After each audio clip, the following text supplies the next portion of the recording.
Oh, welcome to a very special Sharpe Way Christmas show. Yes, it is Christmas, and I am here with you because I'm insane, but that's okay. I am happy that I'm here with you today. And there are many things that we should be chatting about. And hopefully, if you have time, if you can watch or listen to the show, that'd be amazing. If you can't, maybe you can listen to it or watch it the day after Christmas or later on tonight or after you're drunk on eggnog, whatever is the right way for you would be amazing. So if you can, please join the show when and if you can. Nothing but good. So I appreciate it. So many comments. I want to start by saying, of course, the obligatory, but also important, Merry Christmas. So many of you may say to yourself, but Larry, maybe I don't celebrate Christmas or I don't celebrate this or that. It's okay. I would ask you to then say happy holidays or whatever the case may be. You say whatever makes sense for you. I don't, you do you. All I'm saying is recognize this time because this time is very important. And it's important not just because of the Christmas holiday, but because of what's expected by so many people. For so many people, this is supposed to be some kind of time, magical time. And if it isn't, they begin to feel like the world's ending because it's supposed to be this magical time. And not all of us are able to have a magical time during this time, which is one reason why I would bring this up. Before we go any further, they want to grab a bunch of the AC. Merry Christmas. Thank you, my friend. Shelly, Merry Christmas and Happy Hanukkah. Yes, absolutely. Dina, Merry Christmas and peace to everyone. Let's see if I got a couple more Merry Christmases here. Kintsugi, Merry Christmas. Absolutely. Josh, Merry Christmas. There we go. We are rocking and rolling. Sam, Merry Christmas. Roger, Merry Christmas. All over the place, guys. I appreciate this tremendously. Andrea, Merry Christmas. Joe teases me made it out of the bunker. I do. I have my Christmas tree set up. See? Yeah, absolutely. Yes, Gene, Merry Christmas to you too. Deliberately, Merry Christmas to you also. And Nate, Merry Christmas. Hang with the kiddo. Absolutely. Everyone can spend time together. I do adore that. So, yes, want to grab a couple of those, put them out of the way. I then want to move to something that some of you may or may not know. Some of you heard before, some of you may not have. When I was a kid, Christmas was very magical for me. My mom is German, as you can see by the German flag next to me. And we used to do our opening our presents in the evening, as many people who have German ancestry do. Not all of us, but many do. We did too. It's a great time for me. When I was little, I was the only child, and Christmas was heavily about me, like really about me, which was amazing as an only child, a kid. Like, it's all about me. That's awesome, right? So that was amazing. My father had family here in America. My mother had family in Germany. And that family in Germany and my mom were very estranged. They rarely spoke. They really got together. They rarely talked. She really went back. They were really not close at all. They were just not close. She left, and her husband was black on top of it, which didn't help. I don't mean to be that way, but got to remember, this was the early 60s when she got married. So there was a different world for sure than it is today. So with that in mind, things were very different. So her family was not very happy with her in general, leaving Germany and marrying some American and then coming over here. They were not very good to her at all. My father's family did not like my mother either, sadly, for the same reasons. So yes, racism only goes one way. No, it goes always. So my dad's family did not like her either. So there was an issue with that also. But we were still together here. My father kind of kept us together with that. He was the center and kept us all together. As many of you know, my father passed away when I was a kid. And while there were so many terrible things about him passing away, one of the hardest pieces of it was after he died, my father's family on that side abandoned us.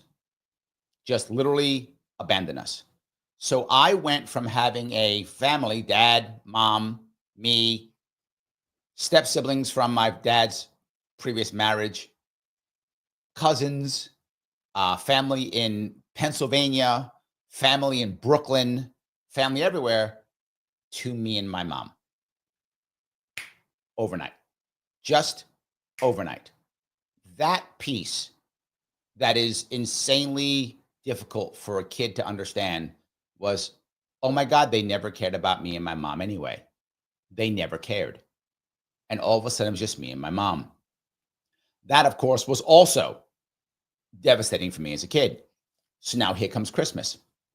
And for Christmas, I'm accustomed to having Christmas night with my mom and my dad, opening presents, and then Christmas Day, heading over to my dad's family, either in Brooklyn or in Pennsylvania, wherever we were going, and having a great Christmas Day with family. I was accustomed to that as a kid. That's what you did. I got presents twice, at night and in the morning. This is great. Christmas is the best time ever.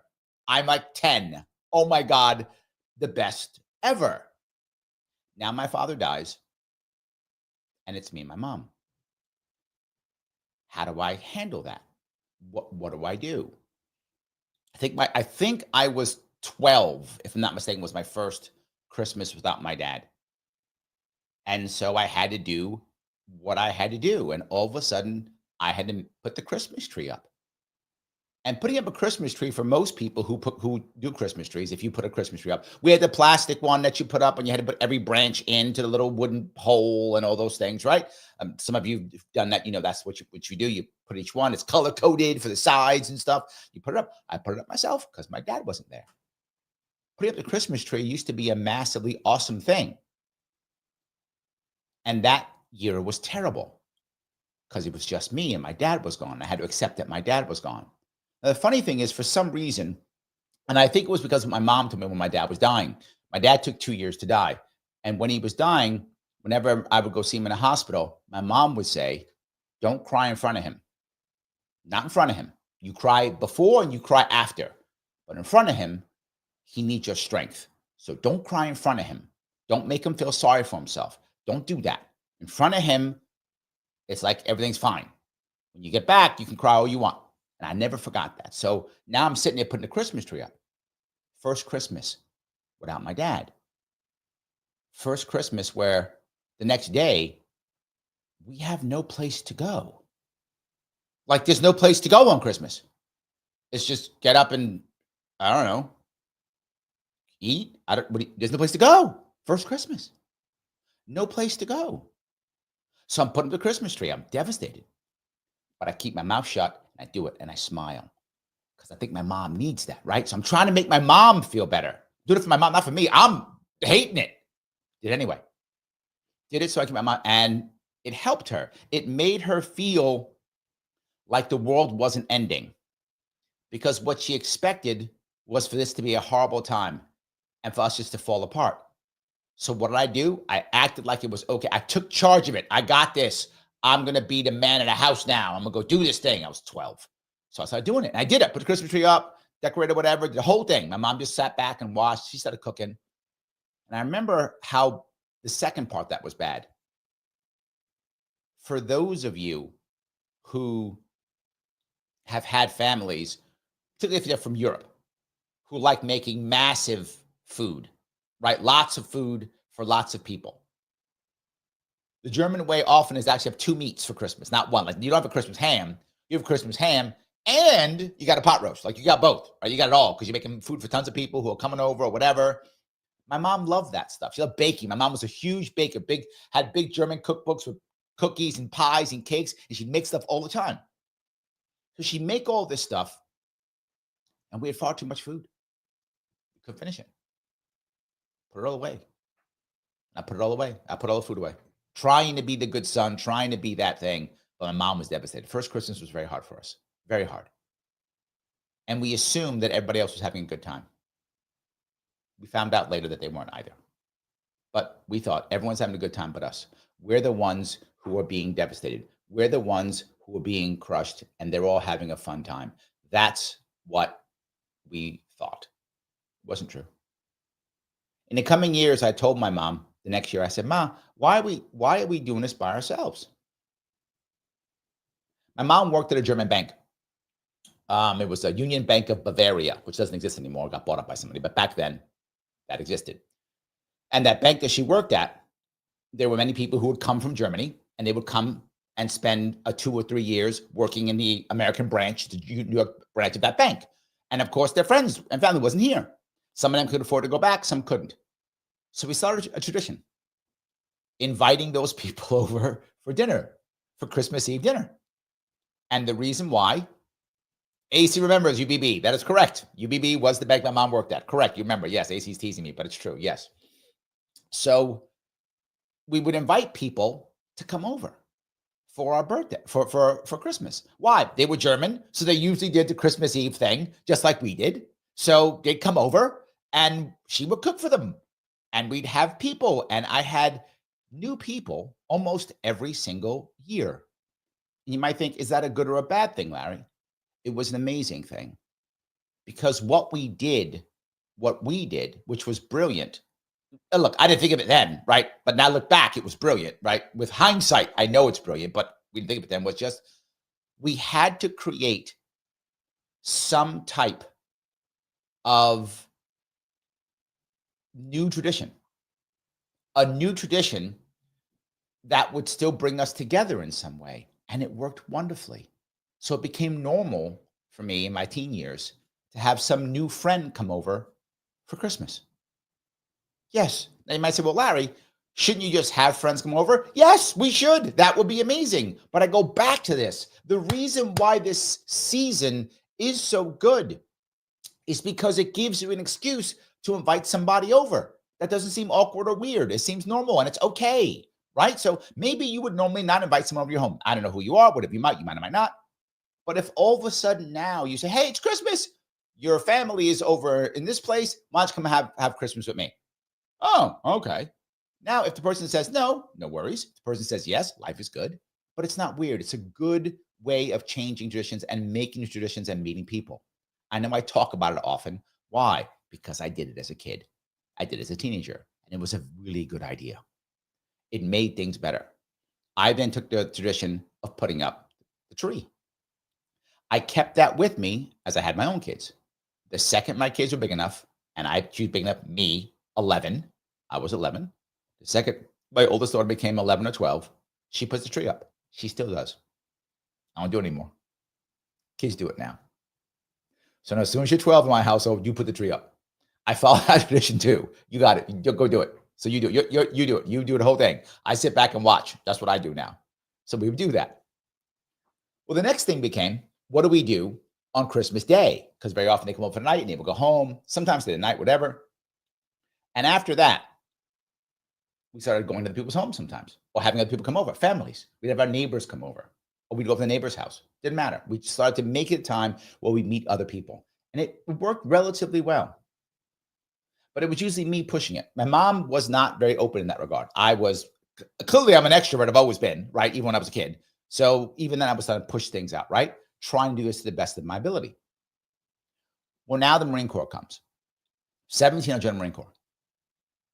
No more Christmases at home anymore. And my mom was already in trouble. And those of you who know the story, my mom was an addict. My mom could not handle my father's death. It did not go well for her at all. She self-medicated, medicated in the worst ways. And then when I left, it was worse. When I left, I really began to realize, when my mom was first involved in it, and if any of you have had an addict in your life, you know that early on, it's not always easy to tell. In fact, I was a teenager, so I didn't know anything. If you're an adult who's been around addicts, you could probably tell a whole lot earlier. But I was a kid who'd never been around addicts before. I couldn't tell. There was no way for me to understand. I didn't get it until it was like, oh, God, it's obvious. Okay. At that point, I'm already in the Marine Corps. And it's kind of done. Christmas became nothing for me. And not just that, my mom stopped reaching out to me. It's when I learned the hard way that when you have an addict in your life, and this is hard for many of you if you've had one, the addict will always pick the substance over you, no matter who you are. And boy, does that hurt. Boy, does that hurt when you go, but you're my sister, you're my brother, you're my mom, you're my dad, you're my husband, you're my wife, you're my boyfriend, you're my girlfriend, whatever. And you pick the drug over me? Yes, that's literally what addicts do. And that was so hard for me to accept as the only son, as the person who was there when my mom was at her worst, the person who was there when my dad died, and for my dad, for me to accept that at 18, 19 years old, I couldn't do it. I wasn't mature enough. I didn't understand it. I could not handle it, and I did not accept it. So what did I do? I abandoned my mom. I said, "You're going to abandon me? I'll abandon you." I literally didn't talk to her for 2 years. Didn't speak to her at all. I said, "You didn't talk to me. The drug's more important than the drug's more important than me. Then you don't exist anymore." And I went so far in my life that, for those of you who've been in the military, they give you life insurance in case you get killed in combat. I forgot what the amount was, $100,000, whatever the number was. I don't remember what it was. I'm going to say $100,000. I forgot what it was, and this is the 80s. Whatever the number was, sake of argument, $100,000. So I had $100,000 in life insurance. That was going to go to my mom. She was my only relative. So, of course, I told people my mom died. I lied because in my life, she was dead to me. So I told people that my mom died. I didn't have a mom. I was an orphan. So this is a true story. Literally, while we're digging fighting holes and in the field doing field work in the Philippines, a Filipino family comes out. And for those of you who've been around, know what I'm talking about. Family comes out and they try to make money. So what do? They feed you. So they will literally set up like a field kitchen out while we're like digging fighting holes and stuff. And in the morning, they have coffee and scrambled eggs and bacon. I'm not joking, like $1, whatever it was back then. I don't remember. It's like $1. And you get like a full breakfast, whatever it was. And they're making money. Well, there were 2 teenage girls, twins, who were part of this family. So we're all talking back and forth. And one of them says, "Well, yeah, I won't be able to be here, tomorrow, whatever it was, because I have to go to school." I'm like, "Well, your sister going to school? How come only you going to school?" They went, "No, we can't afford it. School's too expensive. So only one of us can go to school at a time. So we're both behind." They were like 15 or whatever they were. I forgot, the teenagers. And like one was in like 5th grade and one was in like 4th grade or something. I'm like, "What? That's crazy. How come we can't afford it?" I said, "Yeah, it's horrible." So of course I buy my lunch or whatever I was buying. And I get their names. And I go back onto the ship when I get in the ship, and I go to the office there. I change my life insurance over. And I changed my life insurance over to their parents. So that if I literally get killed in combat, they would get $100,000 and send their kids to school. I never told them that, but I actually did that. True story. If you check my records, this actually happened. I changed it over to them. So if I got killed, if I went to whatever, fight in China or whatever I was going to fight there, whatever it was, I didn't. But if I would have died, they'd have gone to college and high school, whatever, for free. I just gave it to them. I didn't care. That's where my head was. That is how bad I felt because of that. So Dave says it was $30,000. No, I had the higher one. You could pay for that. So mine was 50. Mine was 50 because you had options, Dave, at that point. You could pay for the higher one. You could opt for the higher one out of your paycheck. And I went for the 50. Thank you for that. I remember it. Now that you said, I remember. It was 30. You could opt for the 50. Then it went to 50. You could opt for like the 100 or something. So yes, I actually opted for the 50. And Dave goes, "Now it's 100. Yeah, exactly. So now it's gone up. It was 30, 50, 100. And you can always opt for more. I think now, if I remember right, you can opt for as high as 250. But you got to pay something out of your salary or something. You can go higher. Anyway, but mine, at that point, mine was 50. Now that you say it, I now remember. So yes, now I remember mine was 50. Any case. So then another time I'm out in the field somewhere. I found out my mom is in jail. They tell me because I'm her only relative. Literally, like the USO comes out, right? And lets me know, "Hey, your mom is in jail." I'm like, holy crap. So I start writing the judge. And I write the judge, trying to, get a lesser sentence for her. I'm writing my Marine Corps stationery, how much I love and care about my mom, because now I know she's in trouble and she has no body. Now I decide I'm going to come back because that's when it happens, right? So I do that, whatever. Boom, I go. And I come back from the Marine Corps. I pull her out of prison and we start to have a better relationship again. Now, here's the weird part. For years, while I didn't talk to her and we weren't together, I'd be in the Marine Corps, obviously. And again, for those of you who know, the thing that's interesting here is, so many people in the Marine Corps are also lonely, sitting at home, joining the Marine Corps because they had nothing else. That was a common thing. People just joined the Marine Corps, nothing else. So they come in, it became their life, became my life. I also had nothing else. So I was the same thing. That's why I enjoyed the Marine Corps so much. That's why I'm so part of it. I also had nothing else. So what would happen? Well, it'd be Christmas time or Easter or whatever. And there were people who had families. They'd want to go home. They'd want to leave. They'd want to spend time with their family. They'd want to go on vacation. Well, for those of you who know, there has to be somebody on duty at all times. You can never have, it can't be empty. Somebody's on duty. Somebody's in uniform at all times. Somebody is. And that's called usually the duty NCO or duty non-commissioned officer. There's maybe an assistant duty NCO officer, and a couple of them, right? Depends. I always volunteered for it and got paid for it. Guys would pay me for it all the time. I said, I'll do, John. It's Christmas, Larry. Yeah, I'll do it. Wow. Okay. How much? $20, $50, whatever was the going rate at the time, whatever. And it was the going rate, whatever it was, $20, $50, $100, whatever it was. They would give, I take the cash, and go and sit on duty. What was I going to do? Watch TV.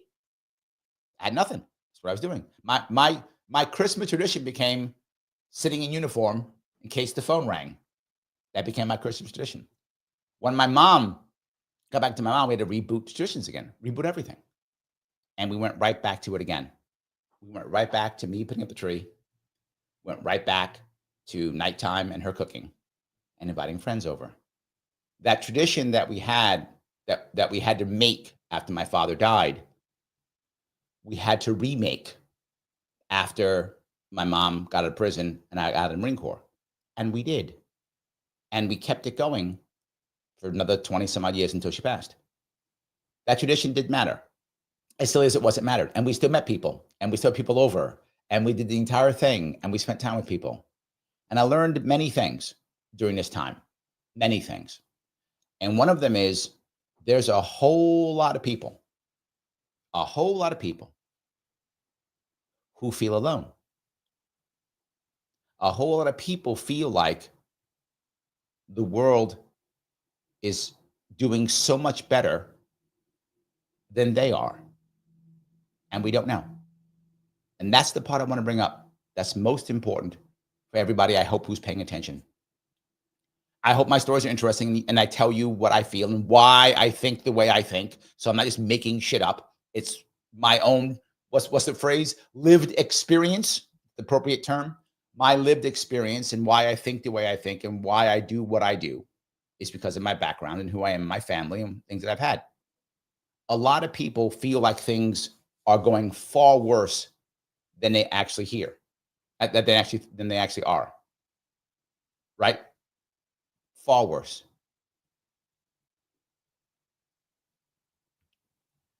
It looks like everybody's doing well. Some of them are, some of them aren't. The piece that I want you to recognize is you're doing bad only based upon your expectations. And that's the critical piece. You're only doing poorly if you feel like you're doing poorly. That's the part that's weird, but actually true. If you're happy with what you have, you're happy. If you're not, you're not. It doesn't matter how rich you are, how many friends you have. You could have 35 people in your house and be unhappy. And there's a lot of people who are. Because there's the next piece I'm going to bring up. Because somebody is surrounded by family doesn't mean they're not lonely. Because some people are surrounded by family and friends doesn't mean they're not isolated.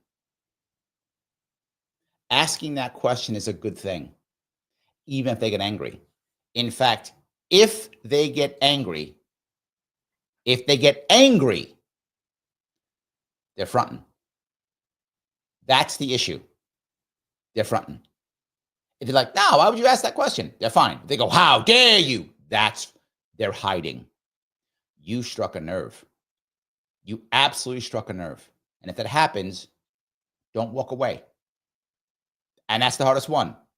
So if I ask somebody, hey man, you okay this year? You wanna hang out or something? How dare you ask me that? You think I'm alone, whatever? I mean, like, dude, why are you yelling at me? So I would say, why are you yelling at me? Why are you mad at me? Ask your question, you mad at me? What's wrong? Why are you mad at me? That's all I would say. Well, no, it's not that, but good. Okay, so don't be mad at me because I'm going to hang out with you. Mad at me because I'm going to hang out with you. That's why you're mad at me. Well. Now, even if the person says no, you standing with them and not walking away and chatting with that person about that just made them feel a little bit better. You might go, wow, yeah, but they're still alone. Yeah, but they might not be as self-destructive as they were going to be. They might not be as self-destructive as they were going to be just because you said that thing. And you never know. So I know I bug you guys in this often. I know I do. But it's because it matters. You don't know how lonely people are. You don't know how isolated they are. It doesn't matter. They got 25 people around them and nobody. You don't know. And there's people with nobody around them who are happy as can be. So just because someone's alone also does not mean they're unhappy. They might be completely happy with that. But if you care about them, and if you don't care, I get it. You don't care. You don't have to. You're not required to care about anybody. But if you care about somebody, ask that question, see what they're doing, see if they're okay. It does matter. You will see how it affects them. The amount of people who I would ask to come over to my house for Christmas or for Christmas Day or for Christmas Eve, sometimes you will watch their face just explode in happiness, like they can't believe it, as if I'd given them the greatest gift they'd ever gotten. I remember a guy specifically who was overseas with me, and he actually had a girlfriend, local girlfriend. And I had a place out in town, and I said, hey, why don't you come over for why don't you come over for Christmas? I had a new, he was a newly promoted Marine. And he goes, really? I said, yeah, come on. He's like, oh my God, yeah, okay, yeah. He came over, I had some neighbors over, and he was bubbling with happiness. Now, he had a girlfriend with him. He brought her with him. It was, you think, was this guy lonely? Yes, because what he expected normally was a massive family gathering. And what he got was the other was going to have him and his girlfriend and maybe their family, who, by the way, didn't celebrate Christmas. So they would maybe get together on Christmas for him, which for some people, that'd be amazing. For him, that was the end of the world. So I brought him over to my place. I had a girlfriend at the time. I had a bunch of guys over, a bunch of Marines over. It was like, I don't know, 12 of us more. I forgot how many it was, a bunch of us, whatever it was. And we all live in the same apartment complex. So like we could go apartment to apartment, we're on the same floor. So apartment to apartment. It was great. Loved it. He had a great time. He was bubbling. Him and I were so close after that. And he felt like he was part of the unit. Because again, he had somebody. He had plans to go over to her house. They happily canceled the plans because they don't celebrate Christmas. They were like, fine, go to this guy's house. They didn't care. And it changed because of that. Then you find other guys who are sitting home alone and don't care. But the request matters. Let me grab some comment. I know I yapped for a while. It was a long intro. I'm sorry, guys. I just wanted to walk down that road so you understand where my head is. Julie says, holidays are not lonely for those who are included. Depends. I want to just change it a little bit. Not included for those who are valued. That's the critical piece. Julie, are you here because, damn it, you're my daughter, you better be here? Is that why you're here? Or you're here because, wow, Julie, I'm happy you're here. I'm glad you're here. That's the difference, right? Are you here because my mom expects me to be here, therefore I must be here, and now I'm going to do her bidding because I'm under her thumb? That? Or because your mom's like, I'm so happy you're here? Which one? So I have to make sure it's not just included, it is valued. And while it's so trite to say these things, you should say them. You should say them. Julie goes on to say, things don't matter, people do. So you must let them know that.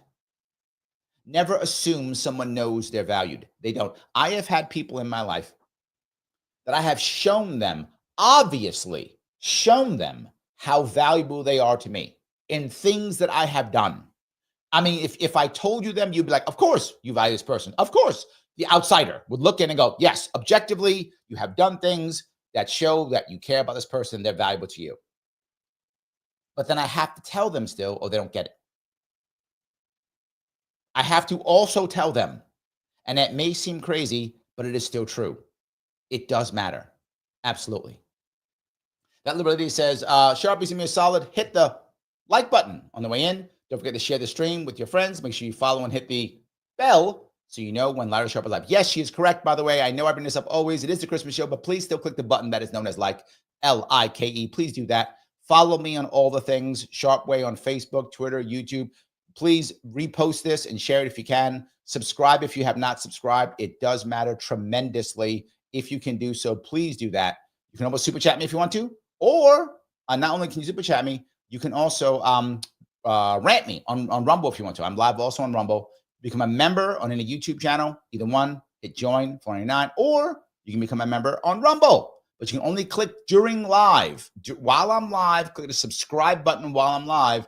You can become a member on Rumble. Both of them are $4.99 per month. So it doesn't matter. Either one is the same if you want to help out. That's awesome. That's your Christmas present. If you want to give me one, that's a nice one. to give me if you want to. Up to you, obviously. So let me grab some more, if I could. All righty. Dave says, the Maine Coon helped me celebrate Christmas by eating turkey. I don't know what that is. Sorry about that. Joe says, got a baseball mitt for Xmas. Clearly. Actually, the baseball mitt that I have here is actually the one that I used with my daughters. I was the coach. I was the coach for my daughter's softball team, and the coach for my daughter's basketball team, and the coach for my other daughter's running track team. So yes, I tend to be the coach thing. That's what I do. Yes, that's where that comes from, 100%. And I can still throw a strike, by the way. And that is documented, Joe. I may be in my 50s, but I can still do it. Absolutely. Yes. Dave says, same here. I was an only child, and Christmas was a big thing for my mom. Yes, same thing, Dave. So you get it completely. You understand what I'm talking about. Absolutely. Johnson gives a gift. 5 Larry Sharpe memberships. Thank you. Merry Christmas. Absolutely. Yes, absolutely. Thank you for that. Saiba, thank you. Get the 5 Sharpe memberships. Oh, guys, thank you so much. Memberships, please grab them. Next month, I'll be doing a members guest show, so you guys will all come on. Please pop on, grab those memberships so we can move forward. That's amazing. Thank you, guys. I appreciate the Christmas gifts. Merry Christmas to you guys. I do appreciate that. So Joel says, I know 3 people who are facing their first Christmas since their spouse passed. They're having a hard time of it. This piece, Joel, when I speak about happiness, and I speak about that obviously a lot, the things in our life that give us happiness, they are fleeting. They're fleeting. And while that sounds horrible, we should look at it in a very different way, which is, since the things that can make me happy can be fleeting, I should really enjoy them while I have them, because they're fleeting. And I will lose people in my life. We all will. So with that in mind, when those people are dealing their first Christmas and you want to help them out, Joel, assuming you care about these people or anyone else who's having the same situation, please do not reach out to them with sorrow. Not with sorrow. That's the wrong way. Now, I'm not saying ignore them. I'm not saying, I want to be very clear, I'm not saying ignore their feelings. I'm not saying play that fake optimism, right? The worst thing, and I'll be clear, this is the worst thing you can do. The worst, I'm not joking when I say this, is to do the old, count your blessings. You're still here. Other people love you. You are literally discounting their pain. You are discounting the people in their life who they valued. And you're making them feel like they're being selfish now. You're hurting them. You'd be better off going, that guy was a crazy person. You're glad he's gone. You'd be better off saying that, because then they'll just get mad at you and fight. That would actually give them, that'd be better for their psyche if you insulted the person they lost than you going, look on the bright side. I wish I was joking. I'm not. Please don't insult the person they've lost. I'm just saying that's how bad it is when you just discount their feelings. It would be better if you insulted the person they lost. At least then they fight back. They'd have a purpose to get mad at you and call you names in return. So that would actually be better. Please don't do that, but that would be better. Instead, just be very forward. Acknowledge it. Hey, I know it must be tough. I got it. Look, I would love if you could join me. I mean, look, I know you usually be with your husband, your wife, whatever. I get it. Yeah, I can't replace that person, right? So Joel, if you lost your spouse, I can't replace your spouse. I get it, but I'd love to have you, man. Why don't you come over? Love to have you. That style with your own personality, obviously, is a much better style than saying, I'm not feeling sorry for you, and I can't replace the person you lost. I get that. I'm not that person. But look, I still want you. Come to me. I would love to have it. Do it for me. Do it for me. In this case, I'm saying you want to act almost like it's selfish for you, like they're doing you a favor. I'm not joking. It should be like they're doing you a favor by coming to see you. If you speak that way, the odds of them coming to you are higher. And if they don't come to you, they still feel valued. That's why I used that phrase before, right? Not included, valued. They still feel valued. So many of us gain our value from others. It's a common thing. Most humans gain their value from others in some way. I'm valuable to someone else. Someone helps me out in some way, shape, or form, right? That's the normal way of us feeling valued. Well, if that person's gone, I've lost the source of my value. I may have lost the source of my purpose. What if you were with that spouse and taking care of that spouse? One of the harshest things is caregivers. So I'm taking care of my mom or my dad or my wife or my husband, whatever the case may be. I'm taking care of this person, and now they're gone. Part of my purpose is gone. Part of my value is gone. So Joel, you saying, "Hey, I'd love to have you come hang out with me." Right? You can't take care of him or take care of her, but come hang out with me. I'd love that. Be a lot of fun. It does make you feel valued again. It makes me believe that I can restart. And again, I'm going to go back to this time. Why do I spend so much time on this shit? Because I'm bored? No. Because this is the time for those people who you care about in your community, people that you care about in your family, in your friend circle. It's the perfect time emotionally, culturally to reboot. It's the perfect time culturally to reboot. All right, stuff's been bad in my life. Let's do some reboot right now. Let's start new traditions. Let's start new ideas. Let's meet some new people. Let's do some different stuff. It's the perfect time. Or the reverse. You can do what many of us do. In fact, I'm going to go all of us at one point. You can take this time to reinforce a pity party. And to be forward, we all have pity parties for ourselves. We all do. Every one of us, everyone listening, you know you've done it too. Bad stuff happened to you and you sat in your chair and went, woe is me. The world's ending. Life is unfair. I've done it. We've all done it. The question is, how long are you going to do it for? Is it 5 minutes? If you can do it in 5 minutes, wonderful for you. You're amazing. If you can do 5 minutes. 5 days, that's more common. A couple days feeling like the world's ending. You get yourself back in action. Is it 5 weeks? 5 months? 5 years? Is it forever? Is it forever? I hope not. I hope not. If you know it's long, take this as the time to change. If you see somebody else you care about having that same thing, having that same problem, yeah, now it's time to get in front of them and use this opportunity to help them out. I'm going to head over to Rumble for a bit. Texan Spy Historian, thank you for 5 subscriptions on Larry Sharpe over at Rumble, guys. Please grab us if you can. I appreciate that. You're the best. I do appreciate that. You are awesome. It goes on to say, for $1, Merry Christmas from Saiba. Oh, on YouTube, on X, and a Texas Spy Historian here on Rumble. Please show some love to my Substack or Rumble. Thank you, Sharpe, for what you do. Thank you, my friend. Merry Christmas to you. Happy holidays. Enjoy. So yes, awesome. Rumble is killing it. If you guys want to watch Rumble, you can. Feel free to watch Rumble also. All good. And all these new, I do appreciate tremendously the memberships. Kim says, thank you for the $4.99. It's not the cost. It's all about the star badge. My first graders, teachers put gold stars on all my graded papers. Yep, they were 100%. She ruined me. Well, now you have it, Kim. See? You have it now. There we go. Life is good. Life is good. You finally have it. Thank you for that. I appreciate that. Yes. Pinkabell says, that's a wonderful sweet tradition. Pinkabell, I agree. And I wish I had understood how cool it was then, right? I don't want to take credit. I was 13. I forgot. I was a kid. I didn't realize how cool it was. But yes, it was a tradition. And I still love it, right? In fact, still once in a while, you'll see me take off. This year, I was asking if my daughters didn't want to go over someone else's house this year. I was thinking about doing it. So we will be going over to mother-in-law's and sister-in-law's house today. We'll be doing that. So I still do it, right? They're Greek, so they do Christmas Day.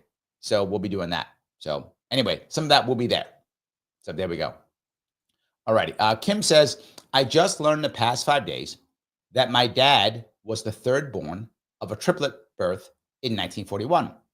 My dad lives his entire life and had no idea, as none of his siblings do. She goes on to say, for some reason, this had me kind of upset.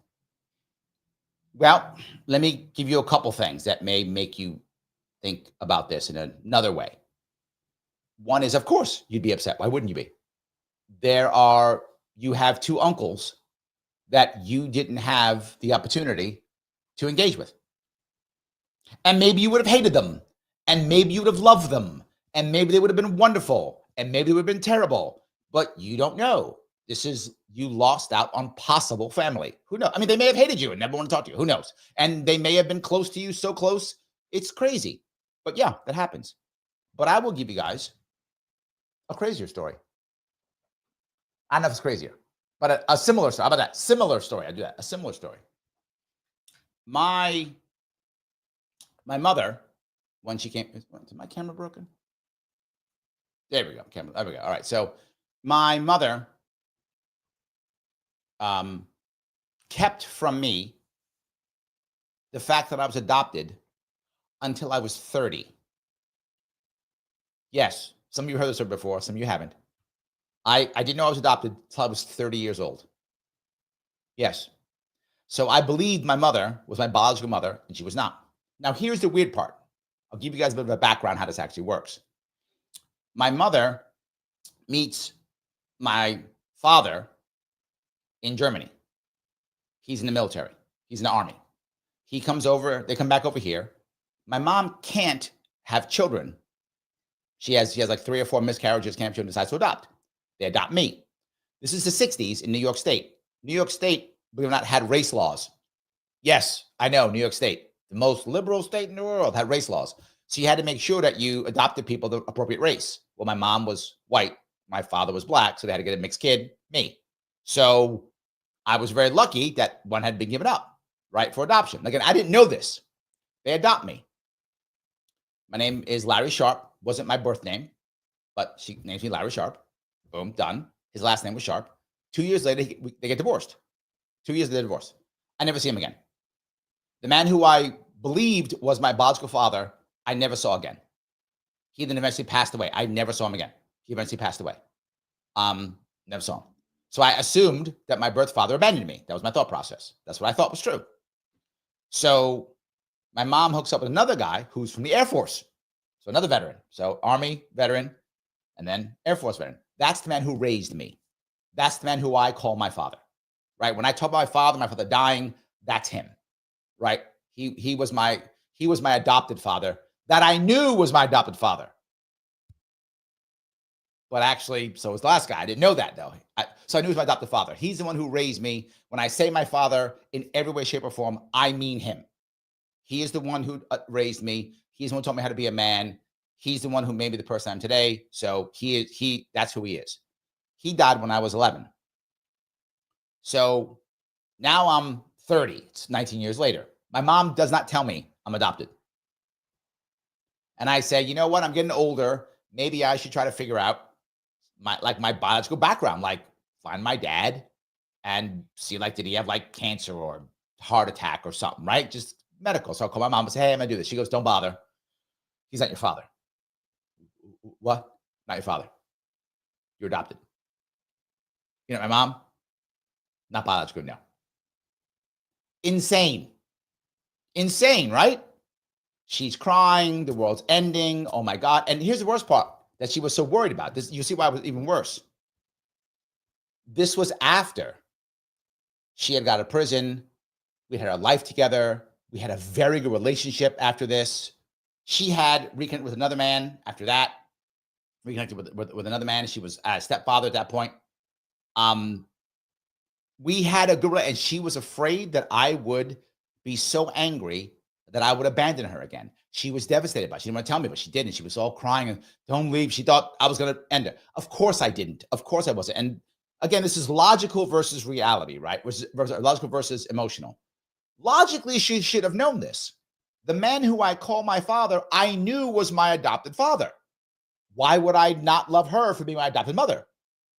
I had literally already done so. And I tell everybody he's my father. I only changed because of what you said, Kim. I wouldn't even mention it, but you mentioned this, so I figured I'd mention this to you. I share everything. I know I just do. So why would she be upset about this? Now, I was mad she lied to me. Of course I was. But I didn't love her any less because she's my adopted mother. I call her my mother in every way, shape, and form. She's the one who raised me since I was like 3 weeks old, whatever, however old I was when they got me. I think I was 6 weeks old. I forgot. I was weeks old when they got me. So she raised me the whole time. So of course, why would I think anything different? Of course not. So that's when I found out. So now here I have a problem. As you know, my mother is German, born in Bad Homburg, Germany. I speak a little bit of German, as you've heard me speak before. I have a German flag here.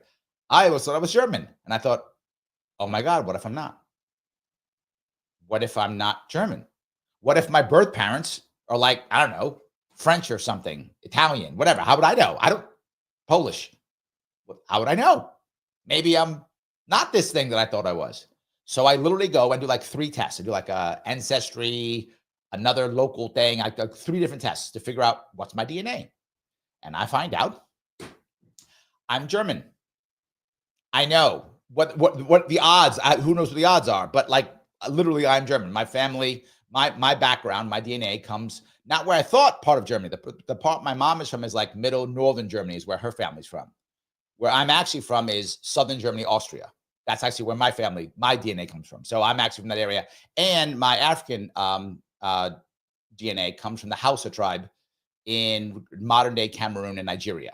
So on my father's side, who I never met and didn't know, and I found out later as I did my homework to the best of my ability, New York State doesn't allow you to do it. They shut everything down because we're so liberal. They shut everything down. So I can't find my family. They will not allow me to. It's against the law. Can't do it. So they give me a little bit of stuff. Otherwise, my health is irrelevant. The deal they made with the parents is all that matters, even though it was literally 50 some odd years ago. And the odds they're probably dead. If they're not dead, then who cares? But doesn't matter. My health doesn't matter. New York City says go to hell. So I can't find out. I have some data I got, which is my birth name was not Larry Sharpe for sure, different birth name, and that my actual biological father was in the Navy. So veterans all around. Birth father, Navy. Adopted father, Army. Actual father who raised me, Air Force. And I joined the Marines. I got all 4. Now I have to get a kid in the Coast Guard, and I'm good. And we've covered all of the branches then. But yeah, so I actually am German, which is weird, but true. And the family came from Germany to England to America. So yeah, interesting story, Kim. And I learned that about 20 some odd years ago. So I have passed that piece a long time ago. So anyway, thought it was an interesting story. Jean says, my mom's birthday was December 23rd. She would have been 99 now. Oh my God. Since I've been sick and injured this year has been challenging for me. I'm looking forward to seeing my son on the 29th though. Yeah, remember you told me you're going to have that Thanksgiving on the 29th? Yes, that's kind of an interesting one. So yeah, sometimes if people have something that happens during this Christmas season, it can really affect you. For sure, Gene, it can affect somebody. Hopefully you can somehow shift or adjust it. So yes. Angie says, Christmas is overrated. Now that I don't bother with Christmas, the whole thing seems silly, but Christmas for kids makes sense. Angie, what I would argue is a lot of people don't celebrate Christmas at all. I would argue to take advantage of the season, particularly for those who do celebrate. Now, when it comes to the kids things, I agree. I don't get presents. I haven't gotten presents for Christmas since, I don't know, I was 16, 17, whatever. I haven't. So I don't get presents. I don't care, right? I don't ask for presents. I don't want them. Not my thing. But I give to the kids. I'm with you on that. I do agree with that piece. Yes, absolutely.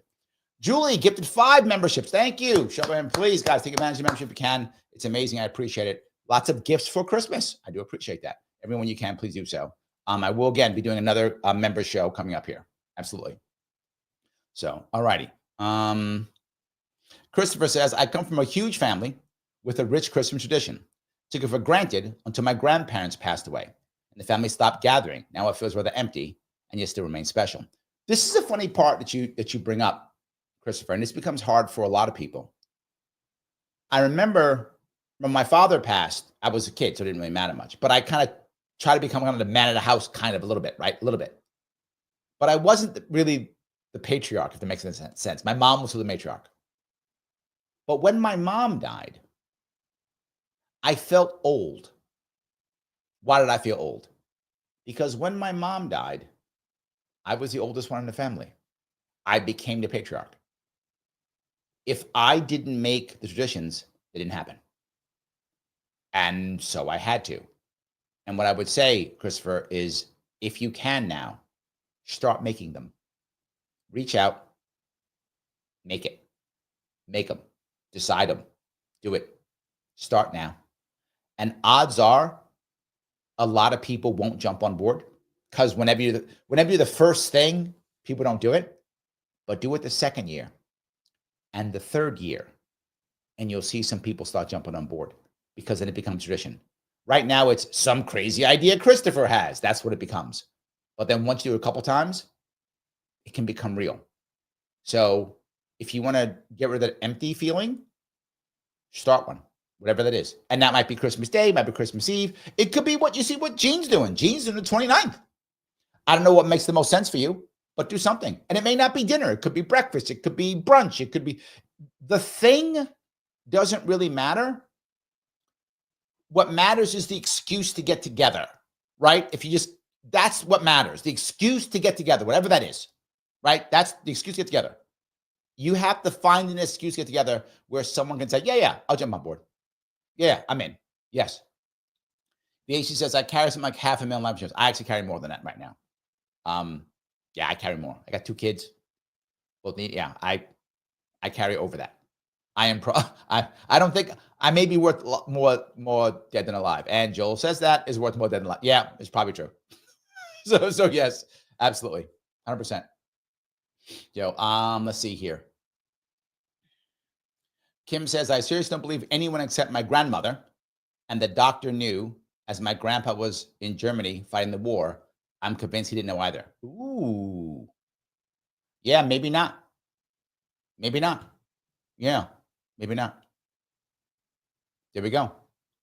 So Johnson says, Merry Christmas, everyone. I appreciate that, Johnson. Thank you so much. I appreciate it. Yes. Thomas says the going rate was $50 plus the pizza tab. I didn't have a pizza tab. Mine was just cash. I took care of the rest myself, right? That was it. I took care of it myself. So yeah, but that's good. I like that one. $50. It probably was, right? That's about right. That's about right. So yeah. All righty. See if I can grab this one. Kim says, you are special, Larry. Thank you. Oh, that's sweet. Merlin says, sitting here alone and my kid won't call me to say hi. Well, I would ask, Merlin, do you know why? I'm not excusing it at all. I don't know what the reason is. I'm not excusing. There's a difference between a reason and an excuse.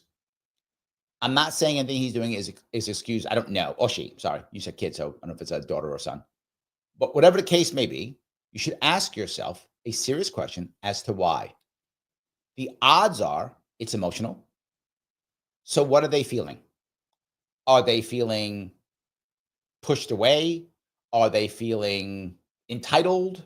Are they feeling you don't care? Are they mad at you? Any of those things, right? Why would they, do they think it doesn't matter? Do they think, well, I already love you, so why should I bother? Any of those things, right? That's the first thing you should ask yourself. Why? What is your kid thinking? What is your kid feeling?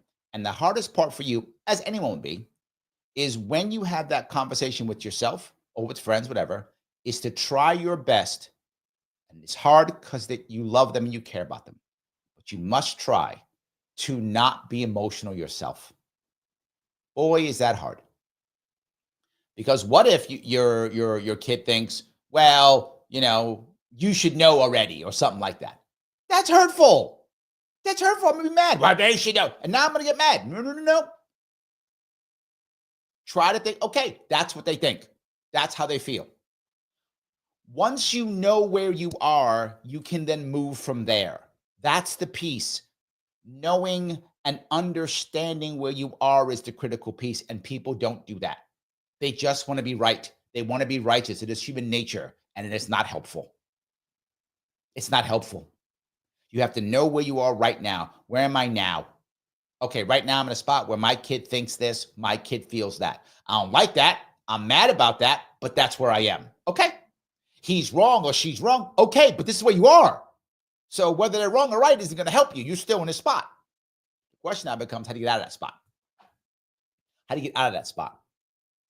And the second part is it worth getting out of that spot? And that's a question only you can ask. A question only you can answer. I can answer that question. Only you can. Because it may be hard for you to get out of that spot. You may have to swallow some pride. You may have to do things you don't want to. You might have to get out of it. You have to ask your question. Is it worth it? If it's worth it, swallow your pride and do it. If it's not, then don't. But accept it. But accept it if you're like, nope, it is not worth doing what I need to do to get out of this. I accept it. This is where it is. When it came to my mom, I walked away. For me to do what I would have had to do to keep it, I was not prepared to do that. I had to live my life. Are there times I regretted it? Yes. In the long run, was it the right thing? Yes. And that's hard for me to swallow sometimes. The right thing for me to do was to walk away from my addict mom until she hit rock bottom and then to come back into her life. That's not easy for me to say and not easy for me to swallow. It's still true. It's still true. My mom had to hit rock bottom for her to realize that her friends weren't her friends. Her addict friends weren't her addict friends. The only person who actually really cared about her was her son. It took her that long to figure that one out. And that's terrible because she could have died in between that. I might have lost her in between that. And I would have never had the 20 some odd years that I had with her at the end before she passed. My kids would have had a relationship with their grandma. I could have lost all of that. And the worst part is I didn't know any better. I was a kid. So I would ask everyone to consider yourself. Consider that. Why? Without emotion. And then decide, is it worth doing what it would take to get that call? And if you're not sure, here's what I would do, my opinion. Obviously, you know your kid better than I do. I would reach out anyway. Reach out. Give your kid an excuse to call you. Give your kid the reason to respond, right? Text them, call them, whatever, leave a message, whatever's the way you talk to your kid, whatever that way is. Hey, hope you're having a good Christmas day. If you don't celebrate Christmas, hope you're enjoying the time with your friend, whatever. Some reason to reach out. And if at all possible, before you say that, announce the epiphany. What does that mean? Say why you're doing it. What triggered you? Blame me. Say, I was watching this podcast and this guy, Larry, said I should text you. So I thought, hey, how you doing? That's fine too. Whatever. You decide, right? I saw somebody, thought about you, right? The idea is I was thinking about you. What made you think about your kid? Whatever that thing is. If it's me, blame me. Blame whatever. Outside seeing someone pushing a stroller and I thought about when you were little. Whatever. And then send it. Now, they may not respond. It's fine. They may not. But now they have an excuse to. You've made it easy for them to respond and to open that up back and forth. That would be my opinion for you. Obviously, you know your kid better than I do. I hope that works. Prigwell says, my BF, I assume boyfriend, or is that best friend? I'm going to assume boyfriend, still volunteers to work holidays after doing it in the Marines for so long. His current union negotiated fat benefits for working holidays, though, so it's less of a sacrifice. Oh, look at that. Yeah. Look, the reality of it is a lot of people, more men than women, but a lot of people in general, they validate themselves by their work. They do things and they feel good about it, right? They do things and they feel good about doing things, doing work. So I'm sure he gets a lot from it. And gets cash too on top of it. But yeah, I'm sure he gets a lot from it. Absolutely. So Karen says, I get it, Larry. Whole extended family stop doing Christmas together at the cook. Yes. Then eldest daughter canceled half the family. So Christmas is so small now, but no stress. You, Karen, so well said. Yes. You're happy not based upon the number of people you have. You're happy based upon the expectation that you have and that feeling of being valued. Most of us, there are some exceptions, obviously, but most of us, if you had a choice of having a small Christmas with, say, 3, 4, 5 people, but you feel valued, people are talking to you, they're asking you to help out, you're doing stuff, you're part of stuff, versus 30 people, but you're just a workhorse no one talks to, you're just serving people, or worse, you're in a corner and was talking to you, you'd rather have the 4 or 5 people and feel valued. And if the eldest daughter is that kind of person who would cancel things and ruin things, you probably didn't want her around anyway. I don't mean to be mean. I'm just being forward, right? Just because someone is family doesn't mean they're not an asshole. Every family has them. Yours too. Everyone has them. Mine too. We all have it, right? We all have them in our family. So look, you can make a decision on what you want to do with that. So 100%. So I appreciate that, Karen. That's great. So Kate says, thank you for the 49. For traditions, if you have children, the game where you wrap prizes in a layered plastic ball of saran wrap, the kids loved it from the competition. Oh, that's interesting. I like that. That's good. That is good. I remember something else I would do sometimes is I would get a really big box and fill it mostly with newspaper and put a little gift in the box and then wrap it like 3 times. So you unwrap it the first, like what? Unwrap the second, what? Unwrap the third, open the box, pull out all the paper, and then a little gift inside. I did it too. Yeah. So I did it just fun. That's a good one. I like both of those very much. Those are good. Thank you for that. I appreciate that, Kate. Absolutely. All righty. Charles says, I'm watching live for a change. Got a few minutes before we head out. Merry Christmas. Merry Christmas. Absolutely. Merry Christmas. Yes. Mike says, are you still doing the Saturday year-end show? What time? Yes, I am. Saturday year-end show will be this Saturday, 7 p.m. Eastern is when I'm doing the year-end show. Then I'm doing the History of the World show the day after, Sunday, 2 to 6 p.m. That will be a long show. So if you guys want to watch that, that'd be awesome. Hopefully, if you're hanging around, that'd be awesome. So yes. Sue says, hello, everyone. Merry Christmas from Lisbon, Portugal. Look at you trying to make us all jealous, Sue. Well, it's working. So yes, absolutely. Yes. All righty. Let's see. Raza says, the last time that, Larry, why are you mad at me? And I was trying to do what you're saying. They tried to hit me. True. Now, the question is, they try to hit you. That means you hit a nerve, my friend. When someone resorts to violence, you hit a nerve. That person's hurting. Never forget something. Hurt people hurt. Hurt people hurt. Raza, if you care about that person, you should go back to them again. Maybe not in person so you don't get hit, but that person's hurting. A person who's not hurting doesn't resort to violence because of conversation. That's not what unless you have a serious mental disorder. And some people do, but unless your friend has a serious mental disorder, unless that's the case, that person's hurting. You struck a nerve. You should see that as a cry for help, not as people. One of the hardest things to do with people who are hurting is to help them, because many of them are hurting because they opened up, and that's why they got hurt. So now those walls are even stronger now, Raza. They're even tighter. The walls are higher. They're even higher now. And when you come in there fighting back, because I don't be hurt again. I've been hurt. Not this time. No. You got to keep coming back. You got to come back, Raza. Don't take that as if they didn't want you. Take that as what it was. They were afraid, but they need you. Again, unless that person has a serious mental issue, if that's not the case, that person needs you, Raza. Time a text. Don't go in front of them. Don't get hit. So text, email, call, whatever's appropriate. Go back again. Again, use a reason. What you're thinking about. Use a reason. But head back. The AC says, the gospel of oh, that's sweet. Thank you. Yes, I do. That's sweet. Thank you for that. So yes. All right. Chris says, Larry, did you ever think about teaching a class in American civics? Do you feel like it would be beneficial for all Americans to take a civics class? All right. A little bit off, but I will do that.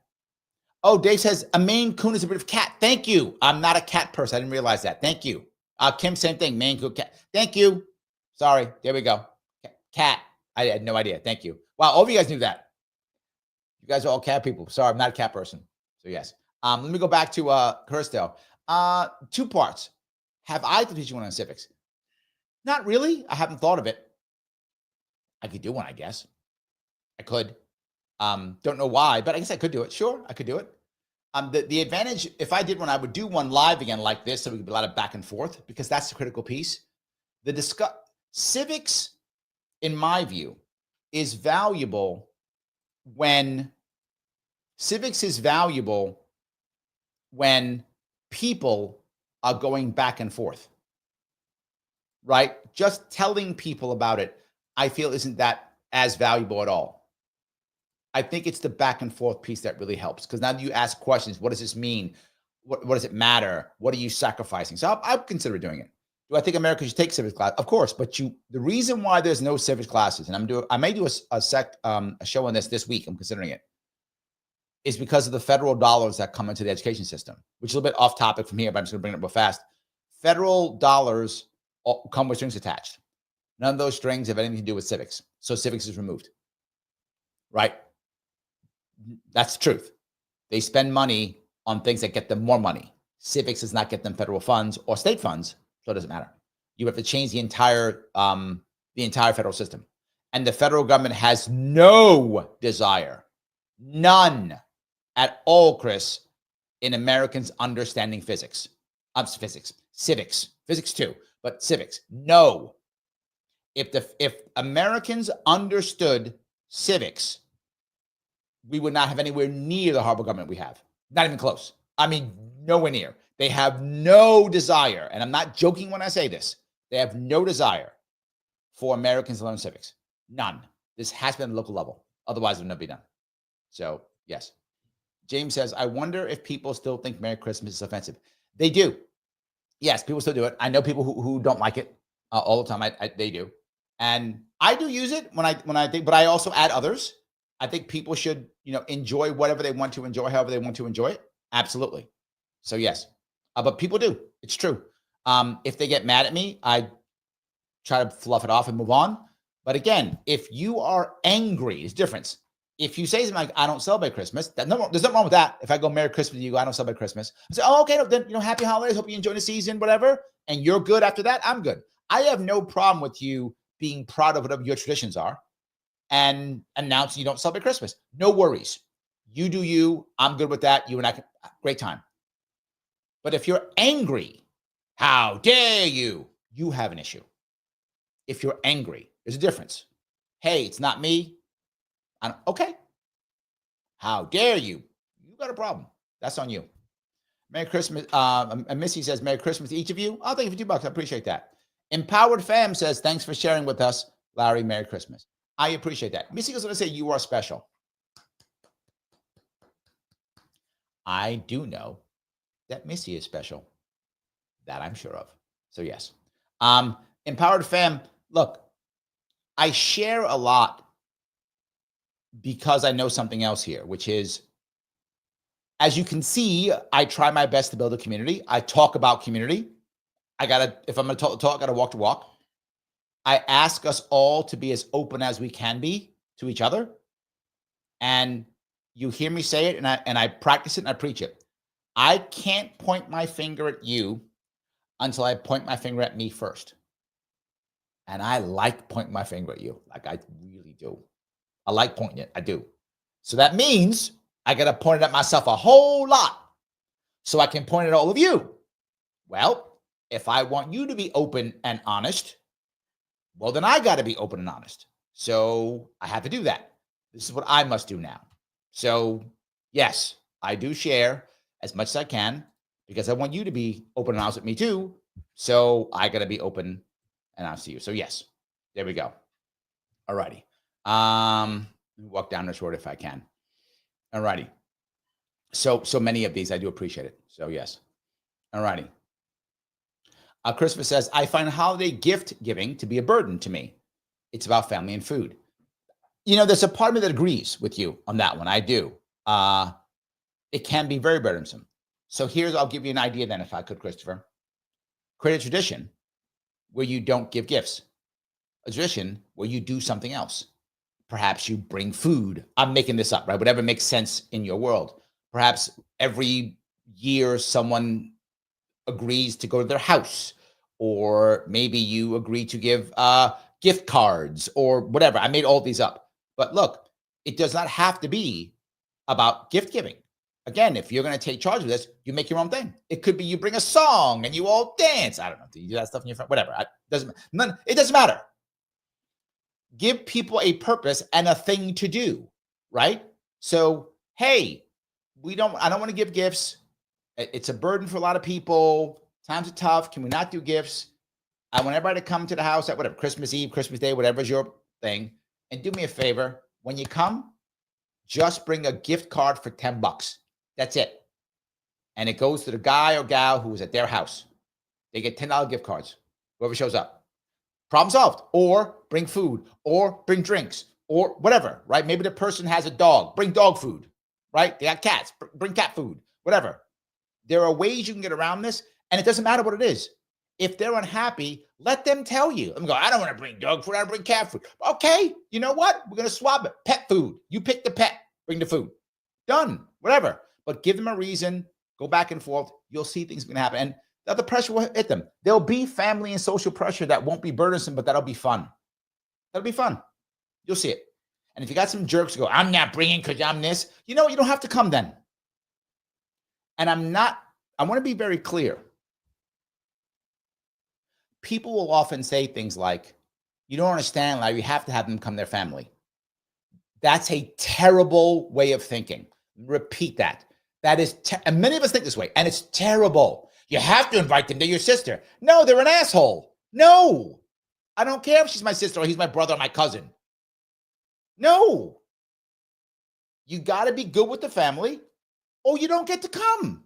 I'm not mad at you. You're not invited. Well, I'm bringing them anyway. Then you're not invited. What? Then you can't come. If you're going to bring your asshole sibling, you don't get to come either. And you might say, Larry, you're being a jerk. No, I'm not doing what too many people do. And I know some of you be mad at me. It's still true. You don't wreck the entire family for one asshole. No, nope. You will be good to the family or you will not be part of my tradition. And that may sound terrible. That's how you say traditions. But not allowing the guy, well, I'm your sister, so you have to. I don't care. I'm your son. You're an asshole. No, I happen to raise an asshole. Sorry about that. My mistake. I'm your dad. You still ain't coming.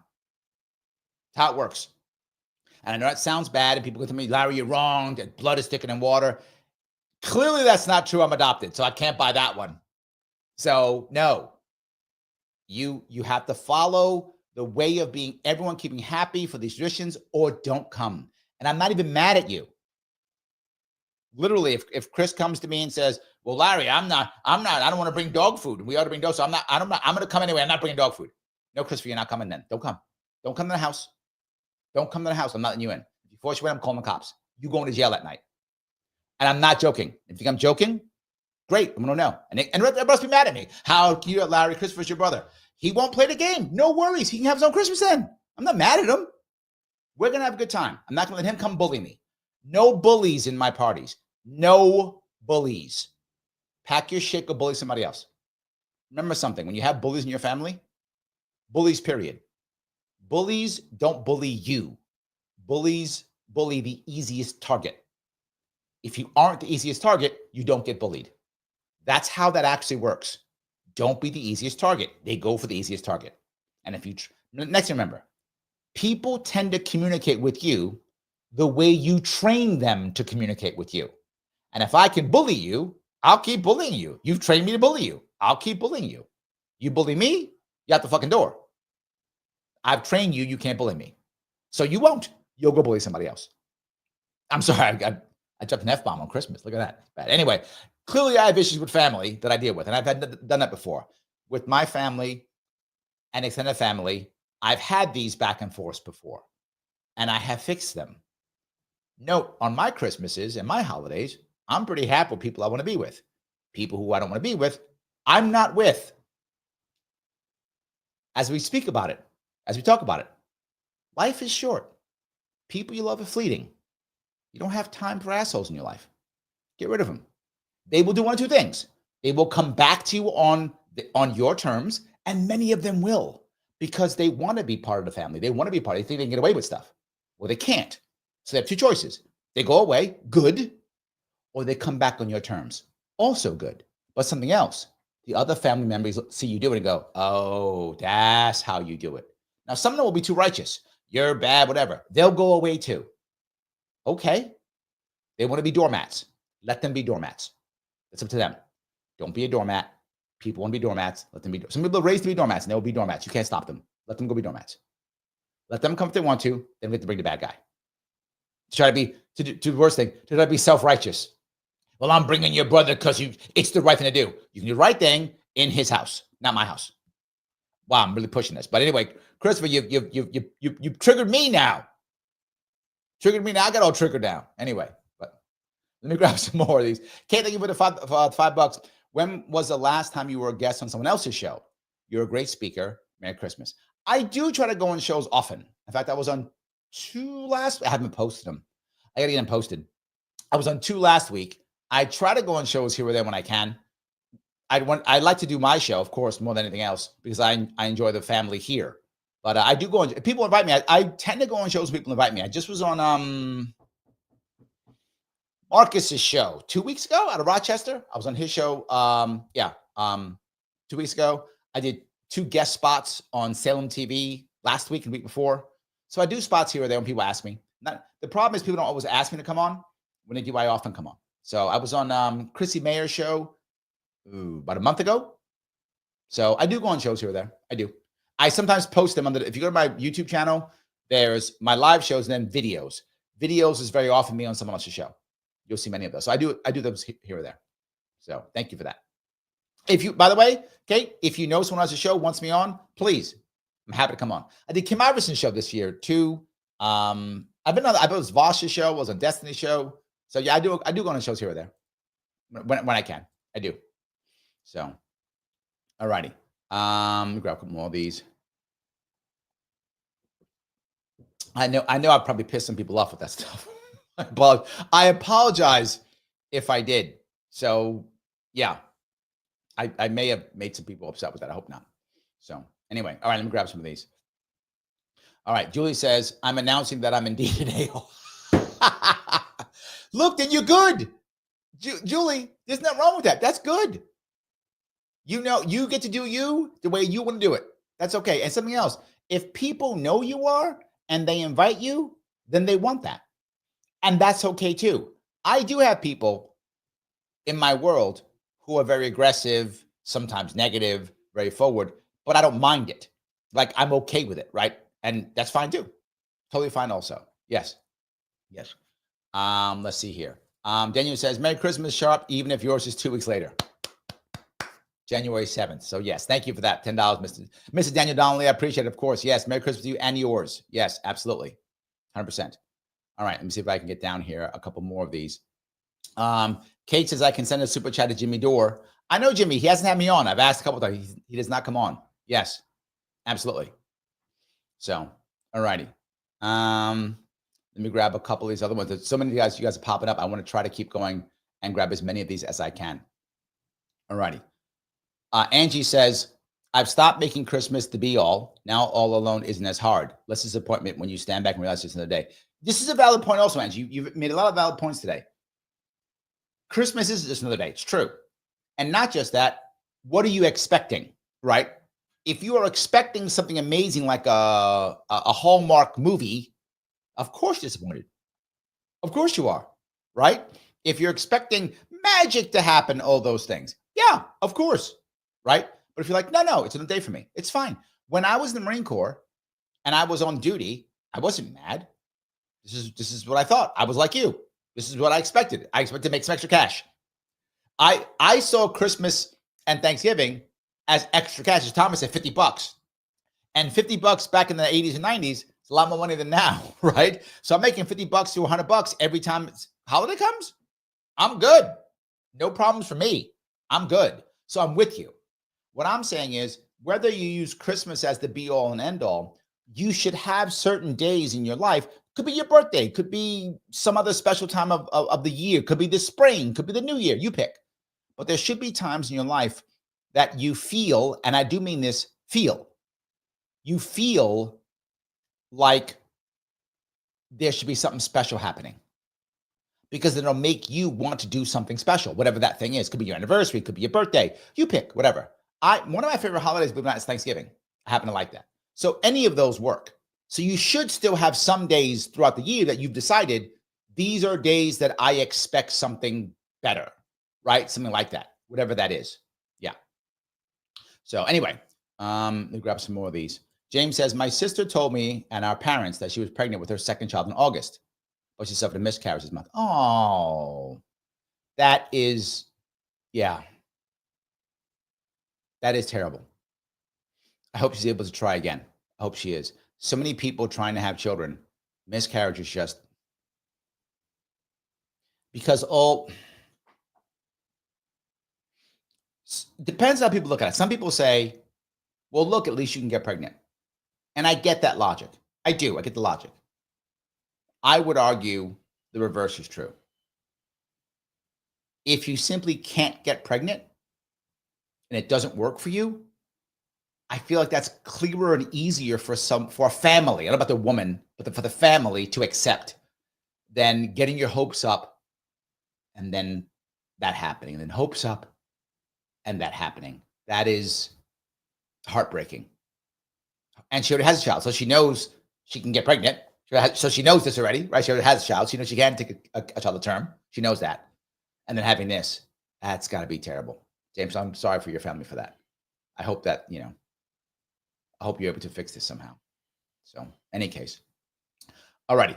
Let's see here. Missy says, speaking for Larry as well, we are so happy to have each of you. You're special people. Hugs. Yes, and she does speak for me. Yes, she does.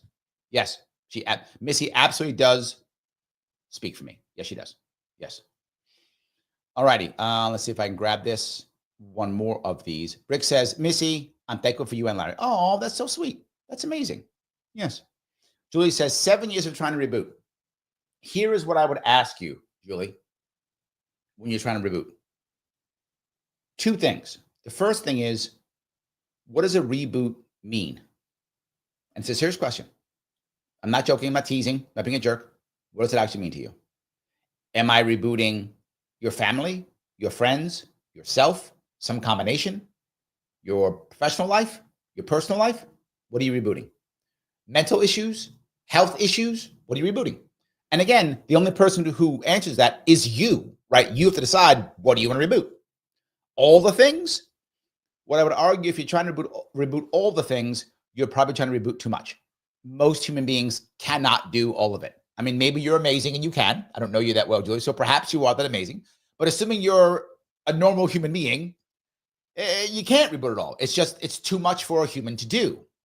So I would think of a specific thing you're trying to reboot, and then look at the first step to do that and move just on that, and give yourself a very specific short-term deadline. And I mean like within a week, short term. I'm going to do this one thing and start it. And I would tell somebody. I would. This right here, saying what you just said now, is a good start, because now people know you're rebooting. That's awesome. What does that mean? It is very easy for us as humans to disappoint ourselves. We do it all the time. I was never good anyway. It was never going to happen. Make excuses, and we just disappoint ourselves constantly, all the time. No more what humans do. Harder to disappoint others. You'll still do it. We all do that too. It's just harder.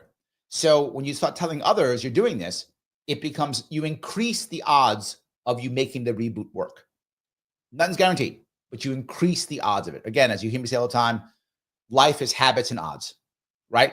Better habits, higher odds. Doesn't mean it will work. Doesn't mean it'll fail. You can have terrible habits and get lucky, right? Could happen. But better habits, better odds. That's what I would ask, Julie. If you need someone to tell, you can always tell me. I don't mind. Connect to me here or someplace else, whatever you want, with text. I will give you an email to send to me. I'm happy to have me be the person that you're going to tell, or anyone in your life. Anyone in your life. I'm volunteering if you require me. If you don't, do whoever you want. It can work. The odds have to be higher. 7 years is too long for reboot. You are doing something wrong. I don't mean to be cruel when I say that. I'm just being very forward. Life can smack you around and make your reboot longer. Of course, life can smack anyone around whenever it feels to. It doesn't matter how smart you are, how rich you are, how good looking you are. Does not matter. I mean, I'm really good looking. It still smacks me around. Doesn't matter. Anyway, my point being, does not matter. You can get smacked around by life. Anybody can. 7 years too long. You're doing something you're doing incorrectly, or not doing well enough, or not being focused enough, or something. I don't know what that thing is. My gut says, Julie, you're taking on too much. I don't know that, but that's my gut. My feeling, which could be wrong, is you're trying to take on too much. I would shrink that really down to something small and make that first little step. And then. That's what I would do. My opinion. I hope that's helpful opinion. So, Max Libertarian, thank you for the $5. When you do your tour of New York, what, in your opinion, is the best way to advertise so people will know you'll be in town? The best way of me doing it is doing it early and letting people know early. The problem is I never seem to do that. But that would be the best way, that I actually would know in advance, prep in advance, Get people to know in advance, weeks in advance. That's the best way. And when I've done that in the past, I've had good showings. The way my life is, that's very challenging. That's the issue. It's very challenging to do so, but that is the best way, there's no doubt. And then say on the show, get it out there. I send out emails. It's what I should be doing. And it's my fault, to be very frank. I take full responsibility for it. I stay so busy doing so many things. Sadly, this is a part-time thing for me, right? I was the most effective when I was running for office. Why? It was a full-time job. It's all I did, right? I'll go back to what I was just talking to Julie about. I take on a lot. And when I take on a lot, I wind up not being able to give my best to each of them. It becomes challenging, right? Same thing, right? So I'm accepting that as true, and therefore it becomes slower to make things out, and I get less results. My results aren't as good.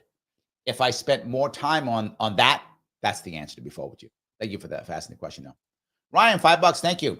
I know it's not appropriate in saying this, but some conservatives are annoying the heck out of me. Merry Christmas, fellow Sharpies. I don't mind. Look, clearly I celebrate Christmas, so it's fine to say that to me.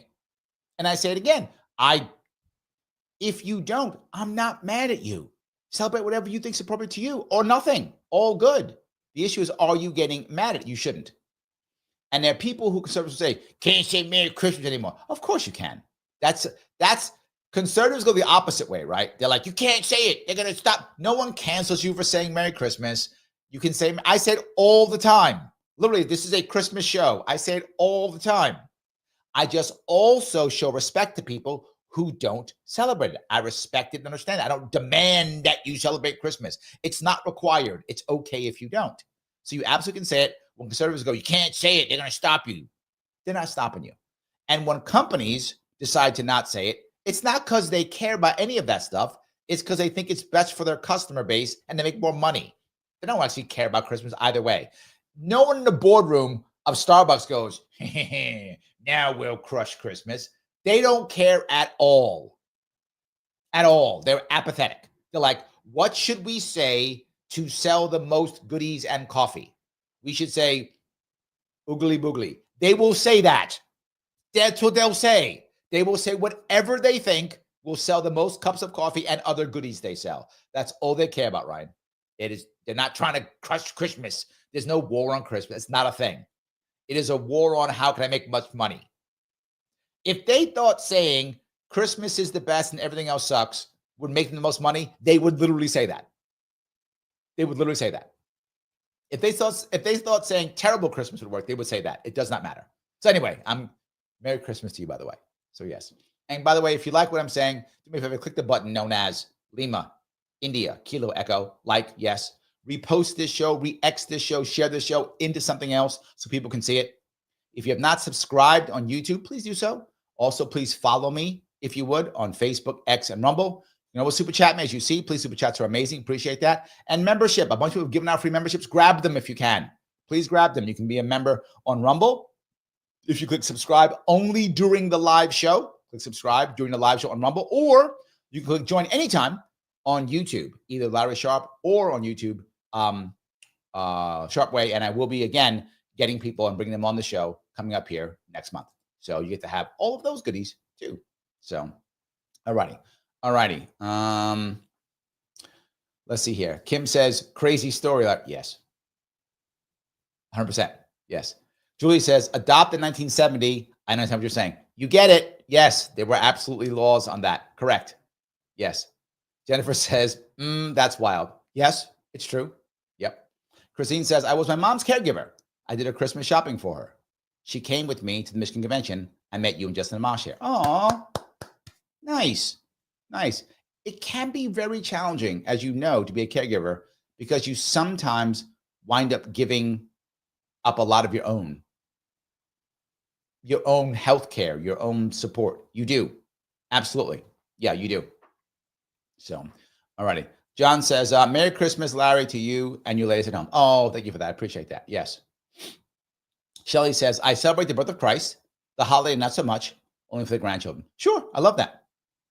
There we go. Colini says, for me, every day is Christmas. I need something every day. Well, I like that. That's good. Jennifer says, I had a nice Christmas years ago. Now immediate family is small. Does that mean that it isn't nice? I don't know if it is or not. Does that mean that? I'm not sure. I mean, it could. And it might not. Maybe. So, yeah. All righty. Blue Girl 77 says, so happy I didn't miss you live this time. Merry Christmas. Merry Christmas. Yes, absolutely. Merry Christmas. Richard says, greetings and salutations. Thank you, Richard. Appreciate that. All righty. Kim says, the other things I found out is inquiring of my dad's surfing siblings. The AC, it's crazy. It scares me to think of the possibilities of evil things she could have done, taken to her grave. Wow. Yeah. Look, the more open we are, generally speaking, it's a good idea. Libertarian JRT says, Merry Christmas. Merry Christmas to you too. Absolutely. Kim goes on to say, quality, not quantity, Karen. I get it. Yes, yes, and yes. 100%. Christine says, I text my son once a month to tell him I love him. I'm thinking about him. I know why he doesn't want a relationship, but I want him to know that I will always be here. I cannot tell you how critical that is, Christine. You are doing exactly the right thing. It's exactly the right thing. In fact, if you could add something, I'm going to give you a little thing to add. Add what was the thing that made you think of him. Add that piece. Like, I just spoke to my friend, or I just did blah, blah, blah, or whatever, right? And I thought about you. Add that piece. The reason is you don't want him to think it's mechanical. You want him to think that you're actually thinking about him. Because again, in his mind, if he's not reaching out, it's emotional. So his emotion will block out logic. So he's going to think, yeah, she doesn't really care, or whatever his brain will go to. So add a reason, the thing, whatever that thing is that makes you think about, add that piece. You never know. And again, I say this all the time from people being addicts. You never know which I love you is going to be the one that turns somebody. Is it the first, the 10th, the 100th, the 500th, whatever it is? You never know. And when they're going to be ready to come back to you, you never know what's happening in their life. Will he have a positive event that he just realizes it's time to share this with my mom, or a negative event, which he'll say it's time to get help from my mom? Or will he have an event in his mind that will make him think differently about himself and his position in the world, where he's going to say, I should be with my mom? Christine, I don't know what's going to happen. That could happen tomorrow. That could happen in 10 years. I don't know. And you don't either, which is why I think what you're doing is exactly the right answer. Please keep doing that. I would add that secondary piece. It's my opinion. Obviously, you know your son better than I do. I would add that secondary piece just to give a little bit of a oomph on top of it. Give him that reason to go, yeah, Ma, let's reconnect. And again, most of this stuff is emotional. You can talk logically all day long. It doesn't matter. It's you can't fix an emotional problem with logic, and you can't fix a logical problem with emotion. Absolutely. Empowered Fam says, I love the story about your nutrition with your mom. Thank you. I appreciate that. Brian says, speaking of a-holes, listen to the I-95 song. It was written specifically for them. Well, there we go. I like that. The AC says, I actually went up to my sister's one Thanksgiving and didn't have enough dishes. So I sat there and did dishes and got to meet everyone. She had gone away to college. How amazing is that? You showed up and did dishes. Brother, that is, yes, home run right there. How can you beat that? I'm going to come to your house and do your dishes. Who says no to that? Shelly, I'm coming over. I'm going to do some dishes for you. Oh, my God, of course. I'll be like, come on over. Get over here now. Exactly, of course. He goes on to say, hurt people. Yes, absolutely. Kim goes on to say, it's normal for people to want to inflict the pain they have on others. Yes. Yes. And the hard part for us is that when they attack us and they try to hurt us, is that we take it personally. We take it as if, yeah, Kim's mad at me. That's who she's mad at, and she's attacking me. When I should say, Kim is hurting, and she's mad about that. And because of that, she's striking out. I happen to be here, so I'm in the way. She's not really mad at me. She's mad because she's hurting. I'm in the way. So she attacks me. That's often why the people who are closest to us get the worst. Why? Because you're the ones who are there. No one else is there. The people who don't care about Kim walked away from Kim. The people who care about it are still there.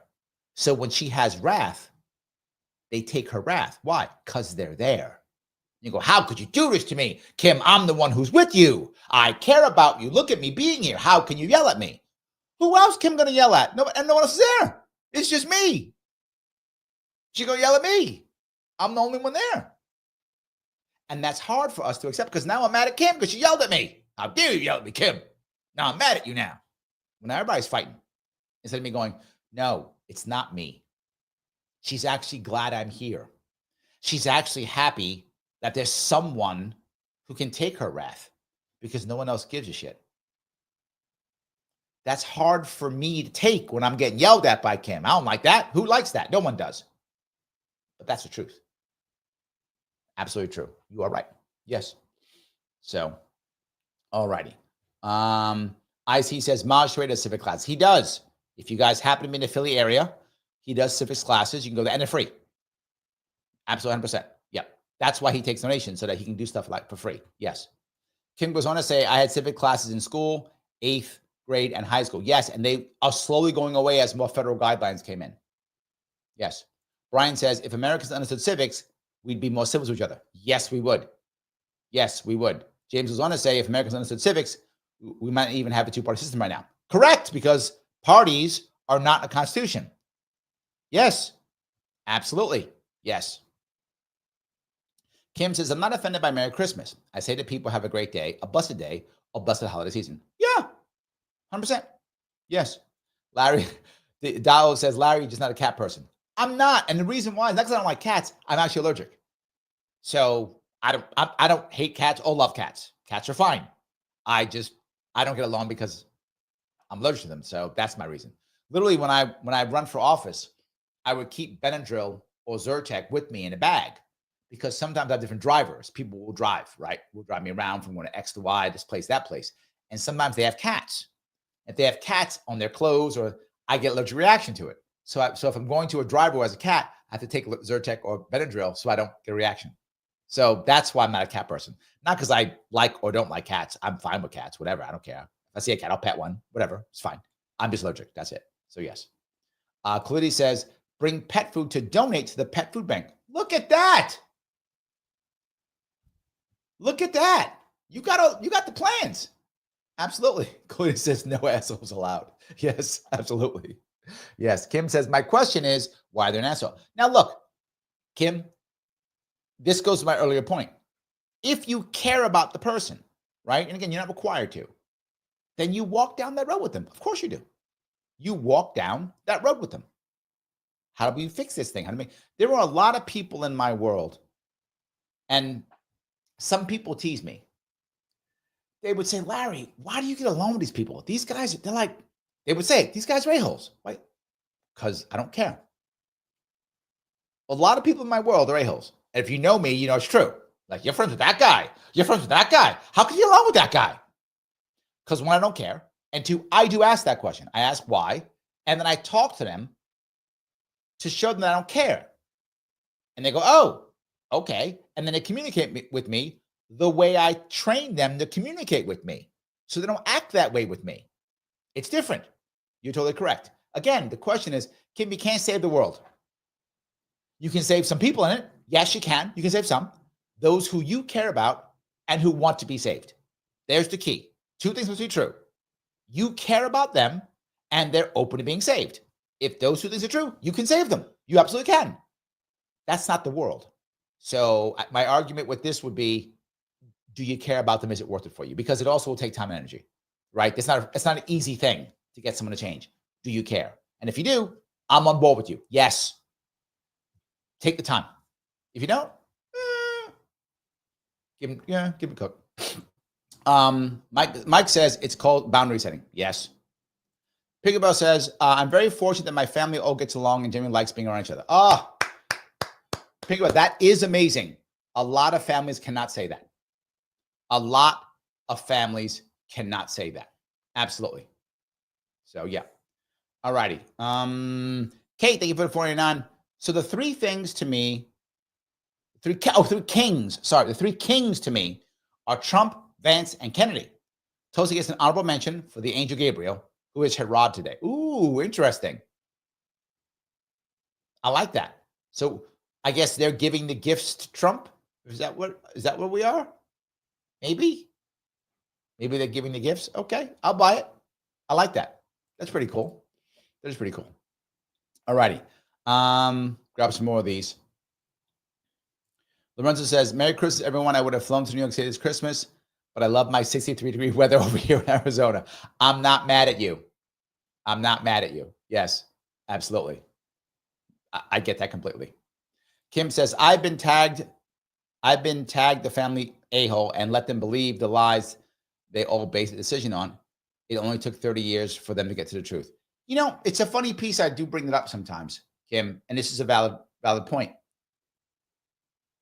Generally speaking, over time, if you just hold your ground, people will figure out who you are. Not always, but often. And again, it depends on how important it is to you. Is it important that you fix this? Then take the time to do so. And I wouldn't do it with everybody, just a couple people. Find the people, like say you got 12 people in your family and 6 are useless to you. You don't care about them at all. They're bad to you, whatever. And 6 are important and you care about them. Work on those 6. The rest will figure it out or they won't. In fact, work on 3 of the 6. The rest will figure it out or they won't. It's really what it is. So yes. Vernon says, Jesus was born in April, so what's the fuss? To be very fair, as I mentioned this in a show 2 days ago, it doesn't matter, right? Someone told me they thought Jesus was born in September. I heard May. Someone told me July. This is a cultural issue, Merlin. It doesn't matter whether he was born December 25th, September 27th, July 1st, April. This is a cultural issue. And you can celebrate Jesus, if you're Christian, obviously, whenever you want to. This is a great time to do so. But you can move out to friends and families. Now is a good time, even if you don't believe in Jesus. Doesn't matter. If you don't care, doesn't matter. Good timing either way. That was my point. So yes. James says, I don't understand the phrase blood is thicker than water. People say that to form family unity. That doesn't make sense to me. Why do people say that? Where did it come from? Well, because it does matter. Look, family ties are important still. And most of the time, family ties matter for things like property, things like power. Family is still important. We still care about family. It does matter. I'm not saying abandon your family. I'm saying the opposite. I'm saying don't ruin your family over one person. I think family matters a lot. Big families are nice if you have them, as long as you enjoy your family. I love that idea. So, yeah, it does matter. People care about family. It's human nature, right? Absolutely. So, Dow says, the most precious gift you can give anyone is your time. Michael says, sometimes the bullies come from the form of school administrators. Yes, they do. Very often, local government are the biggest bullies. Yes, 100%. 100%. Pinkerbell says, James, that version is truncated. The full phrase means the opposite of how it's used today. The blood of the covenant is thicker than water of the womb. Ooh, wow. Wow. Meaning chosen commitments can be more important than family. Don't let family bully you, etc. People have never heard that before. I'm going to steal that and probably give you no credit at all. Just telling you, probably none. I'll probably act like I figured it out myself and then act like I'm super smart and give you no credit. I might give you some credit. I don't know. I'm going to remember it. If you hear me say it, then you'll know it was you. Hopefully I'll remember it and say it was you. We'll see. She was going to say a-holes can be lovable too. Yes, you're not wrong. In fact, here's the funny thing. A lot of times people who are a-holes because they are very picky on who they want to work with, deal with, have relationships with. That's often, not always. Some people just a-holes, but often that's true. They're like, I want to make sure that I deal with X people, and that's it. And if you happen to be that person, you're golden. So it does happen sometimes too. So you shouldn't assume that someone's an a-hole all the time. Maybe be an a-hole to you. And you might go, wow, should I be insulted? Maybe. They don't see you as someone that they should be spending time and energy with. Now, maybe they're just a jerk about you, don't understand you, and maybe you don't get along. And maybe you haven't presented yourself effectively. Maybe you shouldn't care. I'm no judgment on that, right? Maybe you don't care about this guy. whatever, who cares? But it's very true that sometimes you have people who just are very picky on who they hang out with, who they spend time with. And if you happen to be that person, you get a lot from them. AC, same thing. Sometimes a-holes can be the most lovable. Yep. Absolutely. Yes. Joe says, impromptu AMA, is Die Hard a Christmas movie? And why is the answer yes? It is a Christmas movie and a great one. That's the reason why. Yes. Cheyenne says, Merry Christmas, everyone. There we go. Well, there we go. Absolutely. All righty. Merlin says, the state took my kid. Oh, horrible. Horrible. So hard to hear that, Merlin. That is terrible. That is, yeah.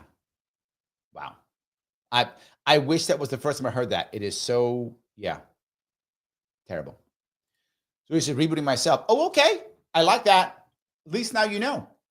Now, there are many aspects of yourself. I would find one of them that you want to work on immediately, like today. Use this day as a rebirth day. Find one of the things you want to do. Come up with a specific short-term goal on that thing. Tell people, and then move on. That's what I would do. If you say you is, I don't know, reading more. I don't know. I made that up. I don't know what the thing is. Then, okay, what are you going to do? Are you going to go get books? Are you going to read online? Are you going to get a Kindle? Are you going to go to the library? What, right? Or is it you're going to stop smoking? What, I'm making that up. I don't know if that's, again, I'm making things up. Okay, so how are you going to cut back? Are you going to use a drug to do it? Are you going to go cold turkey? Are you going to go to patch? What's the thing? What are you going to do? Go do that thing, right? Whatever the thing is. And to be forward, when you want to start this, get this going, it doesn't matter. Find something. And if you can't figure it out, let someone else do it. In other words, Christine says, you can do it. Reach to Christine and say, Christine, what should I do? I'm not joking. And have Christine tell you, here's the first step. And just do it.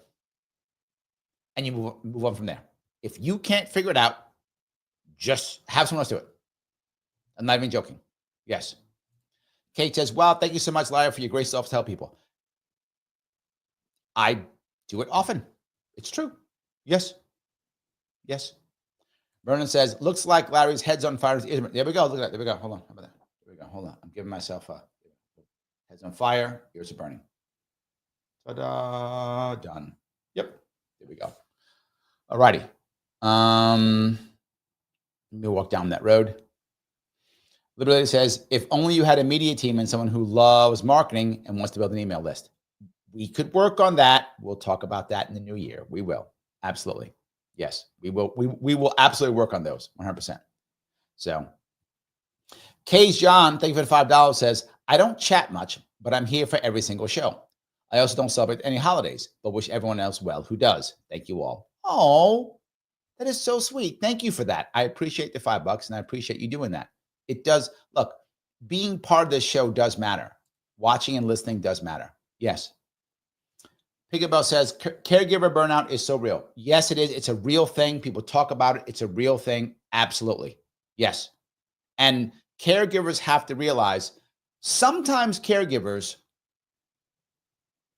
wind up hurting everybody because they spend all their time trying to help the other person. They don't help themselves, so they burn out. They don't help others, so other people suffer. And then they don't even allow the other person that they're helping to get better, so they suffer. Now, that's not common, but that's something for a caregiver to really put in their head. Are they doing so much caregiving that they're hurting those around them? That's a real thing also. So you burn yourself out and you hurt others who needed you also, and you wound up not allowing the person you're caregiving to get better. I mean, sometimes you're caregiving someone who's not going to get better. Also true. But the assumption here is that the person can get better. If the person's never going to get better, I get it. You're kind of caretaking them until they pass. That happens also, obviously. So yeah, but it's still real either way. Yeah. Ryan says, my mother and I would always bake turkeys and ham and have a little competition over it. Ooh, that all stopped when she passed 2007.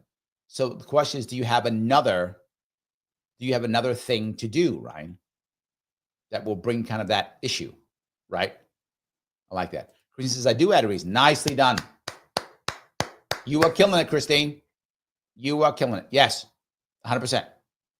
Yes, absolutely. All right. Brian says, I'm willing to lend an ear. There we go. We got you. There we go. The AC says, I hear you, Larry. I could have gone with my wives to go up I'm sorry. I hear you, Larry. I could have gone with my wives to go up to my brother-in-law's, but I didn't feel like putting myself out there for the drive. Yeah, you got to make a decision. What makes the most sense? There's no issue, right? It's you have to make a decision. What makes the most sense for you? That's it. Yep. Ryan says, I said Merry Christmas to people that I don't like. They were shocked, might be an understatement. There we go. I like that. There we go. So Paula says, the first Christmas involved running from the government and searching for safety and freedom. Housing was an issue too. There's nothing new under the sun. He's wishing everyone a Christmas free of tyranny and with a safe space to say, oh, so nice. Paula, that's so good. I like that. There we go. Kate says, my doctor said that people are mean to you because they feel comfortable to display their emotions with you. Great. There's some truth to that and some not. I want to clarify that. People who are close to you, that may be true. The example that you often see is, the kid, the little kid who is a terror to his mother, just horrible to his mother, and nice as could be to the uncle. Why? The kid knows the mom's going to love him no matter what. And he can be mean and be angry and whatever, and mom is still going to love him. She's the safe space. So he can be a terror and express all his emotions in front of her, and she will love him no matter what. Uncle, he's not so sure. Uncle might smack him. He doesn't know. Uncle might abandon him. He doesn't know. So he has to be nice to uncle. So there's some of that, if that makes any sense, right? There's some of that there. For people outside, it may not be comfortable. It means they feel that it's okay to do. There's a little bit of a difference, right? They think, oh, you don't do anything, or you'll be okay with it. So a little bit different in the way that goes. Just want to be clear on that piece. So yes, but just kind of. All righty. See if I can grab some more of these. Paula goes on to say, my best friend and I thought about ditching the husbands and spending Christmas in New York since we used to work there. She lived there for 20 years, but safety was a concern. So we stayed in our home state of Ohio. Here's hoping Larry Sharpe becomes governor so we can visit the state of New York. Nice. Nice. There we go. Julie says, blood is not thicker than water. Well, there we go. There we go. Yes. All righty. Pickerbell says, it's fine, Larry. I share. There we go. See, I might give you something. Oh, good.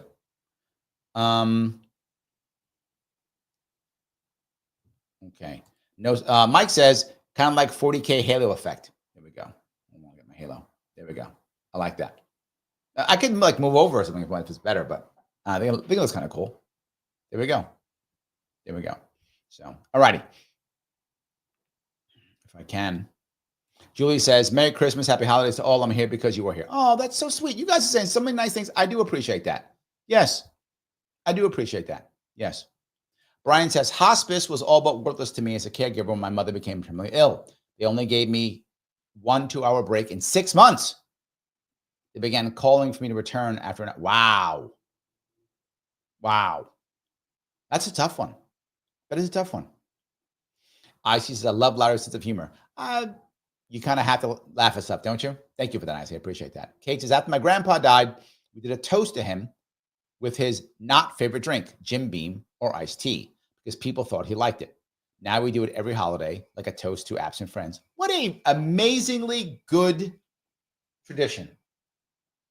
I love that. That's amazing.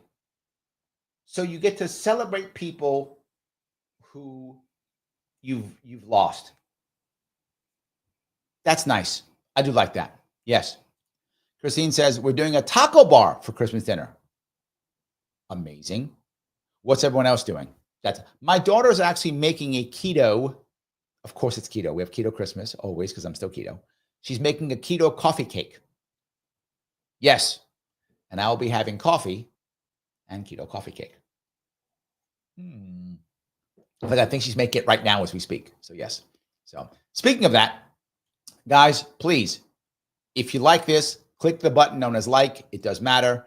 Reshare, repost this if you can. If you haven't subscribed, please subscribe. I bug you all the time. Why? Because it matters. They shadow ban me constantly. You know this. They do it. So please help me out with that. Super chats are always appreciated. And of course, a bunch of memberships are given out. So grab a membership. I'll be doing a membership show in January, so the members can pop back on again and chat back and forth. You can always do a Rumble rant if you want to, and also become a member on Rumble by clicking subscribe. Again, for Rumble, only during the live. For YouTube, anytime. It doesn't matter. Anytime for that. Different rules, whatever they do. Please, if you can. It is amazing. I would appreciate it to the best of our ability. That is going to be a good thing. Guys, I want to say for everybody here, remember something. Just because somebody looks like they're having a good time doesn't mean they are. Just because it seems like everybody else is doing well doesn't mean they are. Sometimes people aren't doing well, even though they look like it. Why does that matter? Because you probably shouldn't be jealous. I'm not asking you to count your blessings. I'm not. I'm not asking you to be happy because other people are sad. I'm not.